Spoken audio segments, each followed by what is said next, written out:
Birmingham میں معروف مذہبی اسکالر اور سابق نگران وفاقی وزیر مذہبی امور انیق احمد کے اعزاز میں ڈاکٹر نکہت افتخار اور ڈاکٹر سعید نذیر کی جانب سے عشائیہ کا اہتمام کیا گیا، جس میں مقامی شعراء اور ادب سے تعلق رکھنے والی شخصیات نے بھرپور شرکت کی۔ اس موقع پر شعر و شاعری کی شاندار محفل سجائی گئی، جس میں شاعروں نے اپنا کلام پیش کیا۔ مزید احوال جانتے ہیں اس رپورٹ میں۔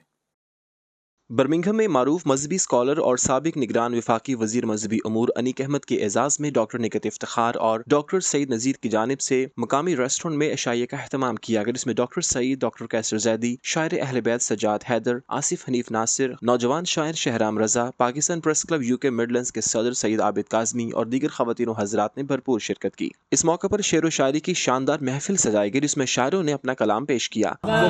پر لکھا ہوا ہے اسے خبر ہے، ہماری آنکھوں کے سب اشارے عیاں ہیں اس پر، ہماری آنکھوں کے سب اشارے عیاں ہیں اس پر، جو چشم خائن کی اشتہا ہے اسے خبر ہے۔ میں بھی خاموش بیٹھی ہوں، تو بھی خاموش بیٹھ، میں بھی کمال کرتی ہوں، تو بھی کمال کر۔ میں جس کو ڈھونڈ رہا تھا نہیں ملا مجھ کو، میں کس کو ڈھونڈ رہا تھا مجھے نہیں ملا۔ اس دوران CNN نیوز سے گفتگو کرتے ہوئے مذہبی اسکالر انیق احمد نے کہا کہ وفاقی وزیر مذہبی امور بن کر لانگ ٹرم حج پالیسی 50% کوٹا کے اسٹیک ہولڈرز پرائیویٹ اسکیم کے نمائندوں کو مشاورتی عمل کا حصہ بنانا وقت کی ضرورت تھی، جو کام فوری کیا، جس کا حجاج کو ہر لحاظ سے فائدہ ہوا۔ انہوں نے کہا کہ اوورسیز پاکستانی 30 لاکھ میں حج کرتے تھے، ان کے لیے پاکستانی پاسپورٹ پر کوٹا مختص کیا اور اب وہی حج ان کا ابھی 10 لاکھ میں ہو رہا ہے۔ تقریب میں میزبانوں کی جانب سے انیق احمد خان کو پھولوں کے گلدستے پیش کیے گئے اور گروپ فوٹوز اور سیلفیوں کے ساتھ پاکستان کی بقا کے لیے دعا کی گئی۔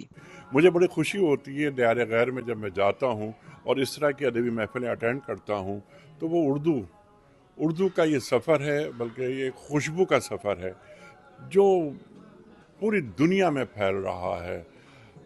کہیں مصطفی کا شعر یاد آتا ہے کہ خدا بخشے زباں ہم نے سنی ہے میر و مرزا کی، کہیں کس منہ سے ہم اے مصطفی اردو ہماری ہے۔ جو اردو کی نئی نئی بستیاں آباد کر رہے ہیں آپ لوگ، برمنگھم کے رہنے والے، انگلینڈ میں رہنے والے، جی جان سے دعا ہے اللہ تعالیٰ آپ لوگوں کو مزید ترقیاں، کامرانیاں اور ثابت قدمی سے نوازے۔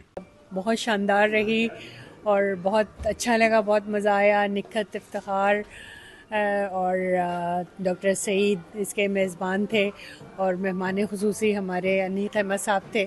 بہت عرصے بعد ان سے ملاقات ہوئی، لیکن بہت اچھا لگا، اور سجاد صاحب کا، کیسر صاحب کا اور شہرام کا کلام بھی سننے کو ملا، جو یقیناً اس محفل کو جس نے دوبالا کر دیا۔ ہماری خواہش اور کوشش یہ تھی کہ ہم جو یہاں پر شعراء ہیں اور جو ادب کی خدمت کرنے والے لوگ ہیں وہ جمع ہوں اور کچھ سیکھیں، کچھ سکھائیں، کچھ سنیں، کچھ سنائیں۔ تو کیسر زیدی صاحب، سجاد حیدر صاحب اور شہرام رضا اور حسن گوندل صاحب، منزہ خان، ہما، ان تمام لوگوں کی میں تہہ دل سے شکر گزار ہوں۔ انیق احمد صاحب جیسے مفکر، دانشور، دین کے عالم اور روحانیت اور فلسفے پہ جنہیں عبور حاصل ہے، وہ ہماری اس شعری نشست کا حصہ تھے۔ ادبی گفتگو ہوئی، روحانی گفتگو ہوئی، مذہبی گفتگو ہوئی۔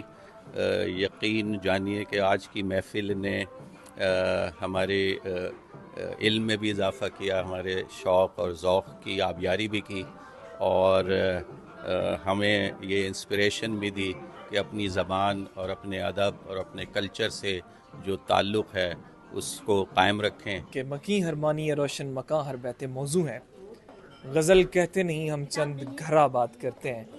تو برمنگھم جیسے شہر میں ہماری یہ خوش بختی ہے کہ ہمیں انیق احمد صاحب کی ملاقات ہوئی ہے، تو یقیناً ایسی محافل ادب کو زندہ کرتی ہیں، شعر لغت کو زندہ کرتا ہے، اور ایسے ہی میں چاہتا ہوں کہ ایسی محافل ہوتے رہیں اور ہم اپنے ادب کو، ہمیں اپنے کلچر کو آگے بڑھاتے رہیں۔